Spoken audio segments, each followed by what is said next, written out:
Mission Nonprofit is a national award-winning community access television show and podcast produced by Thurston Community Media.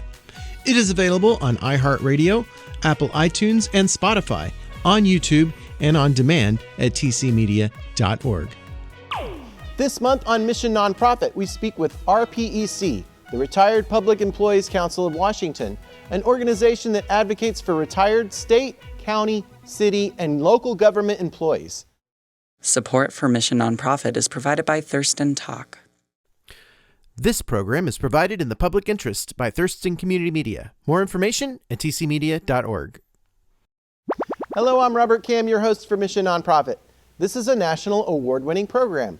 This year, we received Best Informational Talk Show Series from the Alliance for Community Media. Today, we have the Retired Public Employees Council of Washington. President Claire Olivers is with me, as well as the RPEC PAC Chair, Bev Hermanson. Welcome to the show. Thank you. Thank you. So, tell us about Public Employees Council of Washington, Claire. We represent the employees who retired from the state, cities, counties, other municipalities, special purpose districts and such across Washington.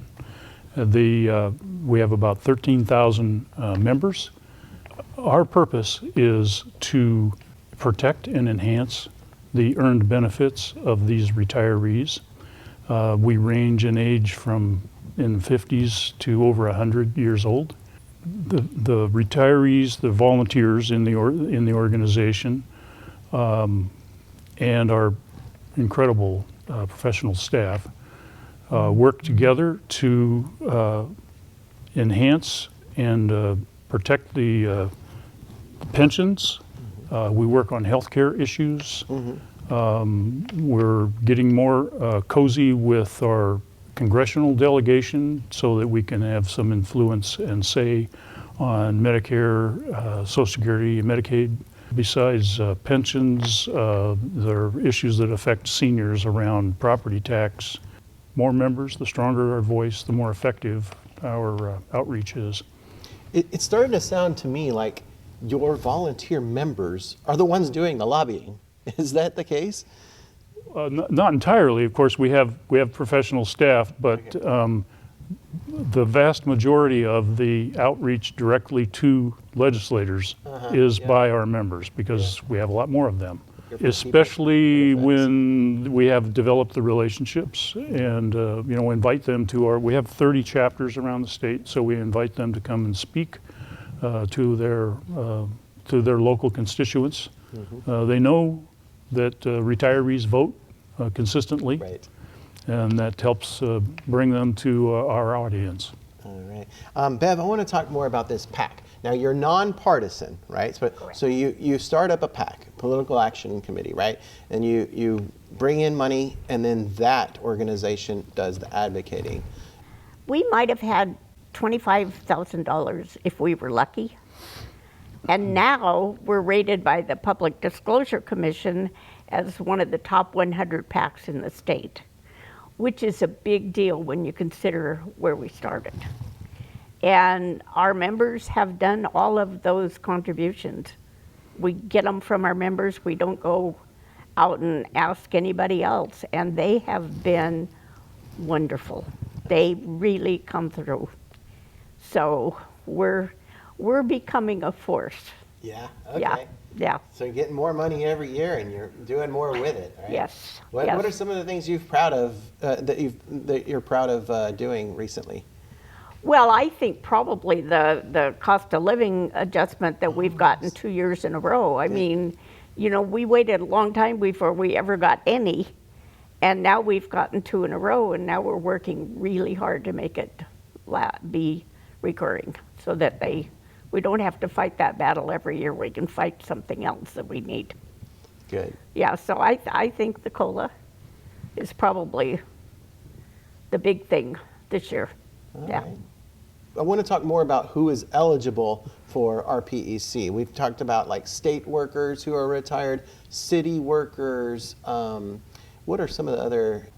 About half of our members retired from the state in one agency or situation or another. and the other half from some kind of local government. Cities, counties, special purpose districts, whether water district, diking district, PUDs, ports, of course. You know, this state allows any 3 people that want to get together to form a municipality of some kind, and so there's lots of them out there, and they're all eligible. Their entity has to join the retirement system, but almost all of them do. So they're all eligible. We represent, or we have members who worked in schools but were not teachers, you know, like the support staff folks. And we have a fair number of people who are in corrections, jailers, and that sort of staff. Not the uniformed police, Washington State Patrol, firefighters, those folks. They have their own unions that represent their interests. And same thing with teachers. They have their own unions. Yeah, they've multiple groups. All right. And we coordinate closely with the teachers. Most of our pension issues are very much the same. Most of our health issues are very much the same. Those cost of living adjustments that were lost in 2010 during the economic downturn, many things were taken away. Most have been returned, but not the COLA that had been recurring every year for 15 years up to 2010. So since then, we've only had 4, but as Bev mentioned, 2 in the last 2 years. So it's the first back-to-back. We had 1 in 2018, 1 in 2020. Well, how do retirees become members? Going to our website, rpecwa.org. All right. Calling the office, 360-352-8262. Our dues are $7 a month. The way that most people, almost all of our members pay their dues is through a checkoff on their Department of Retirement System's monthly payment. Oh, okay. So that's already built into that payment. Yeah, they can just click that check on DRS went along with that approach from the get-go. Oh, good. And I'd like to just add to that we also let them take their PAC money out of their retirement system. Oh, okay. So they can donate more money to the PAC if they wanted to. Yeah, they can do it from right. And automatic. we have a special form that they fill out that we send to the Department of Retirement System. So not only can they do their dues that way, but they can do their PAC contribution that way too. Okay. Makes it easier. Let's talk about some of the benefits they get when they're members. I know there's like some training that you have. What are some of the things you get? You know, the members tell us the greatest benefit that they get is the amplification of their voice in an organization with their interests at heart, with lots of members, so that their concerns get more weight and therefore get more attention than they would get if it's just them reaching out to a legislator. In terms of training, there's a lot of training directed at the members who are willing to participate and be active. There's annual leadership training, there's a convention that happens every 2 years.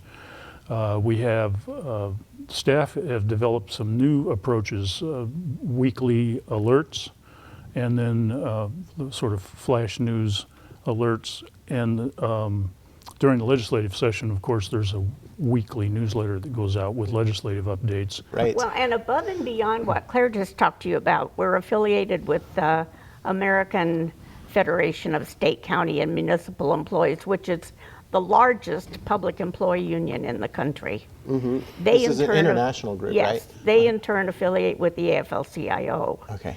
But they provide all kinds of things like low interest home loans, dental benefits. They provide free tuition to certain online universities. So there's a whole myriad of things that they like to call members-only benefits. Well, you know what? We have a short video telling us more about your organization. Let's take a look at that, and we'll come back and we'll talk more, okay? Okay, Nancy. it's behind you. Yeah, it's going to be right here. Retired Public Employees Council is a great organization for retirees, especially those of us that want to stay active and involved in how we can protect our pensions and our Social Security and our Medicare. We do this on several levels, with legislature, with mailings, and with speakers that we have come in, political speakers, in contact with our legislators and people in the community on issues that affect our members. It's important that a Retired Public Employees Council is involved in the community and involves our members, because these issues are so important to our daily lives. They affect our health insurance, our Medicare, our Social Security, our retirement benefits. These are all really important issues to seniors and retirees, and we understand that we have a much louder political voice with 10,000 voices all speaking at once, and we find that's very effective and a good way to represent our members. Benefit of membership in Retired Public Employee are some members-only benefits that are provided to our members.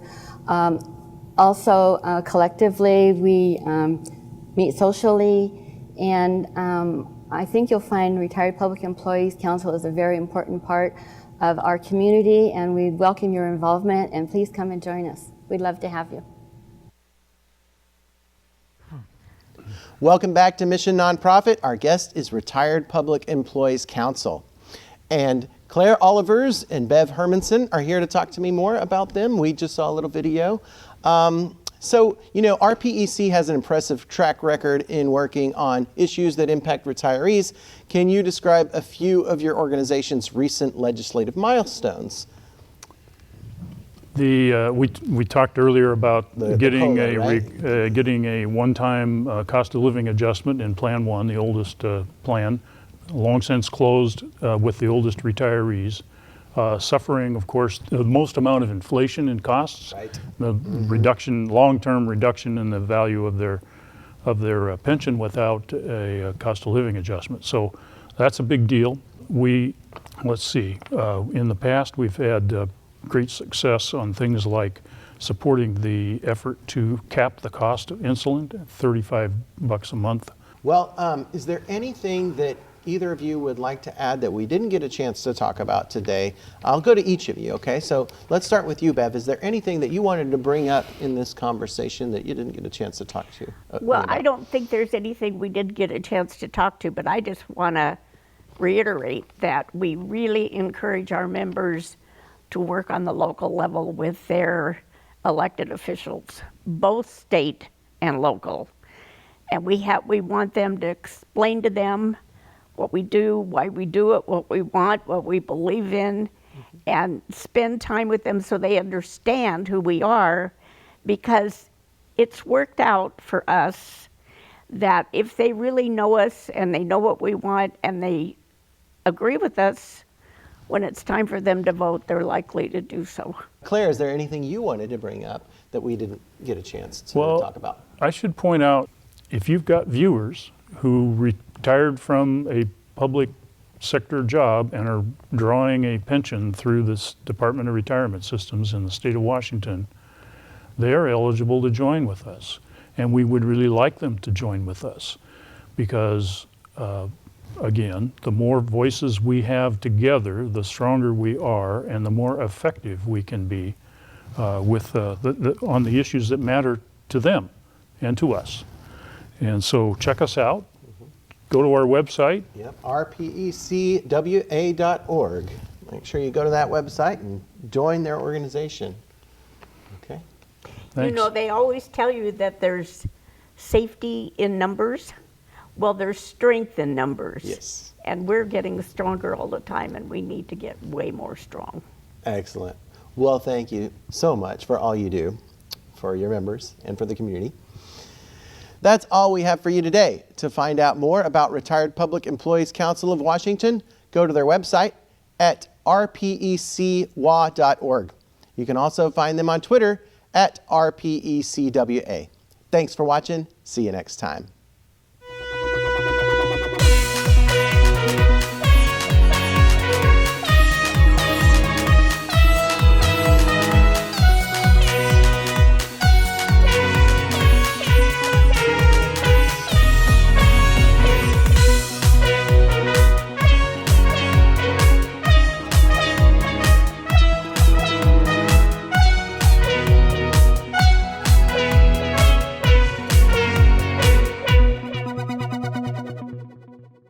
Support for Mission Nonprofit is provided by Thurston Talk.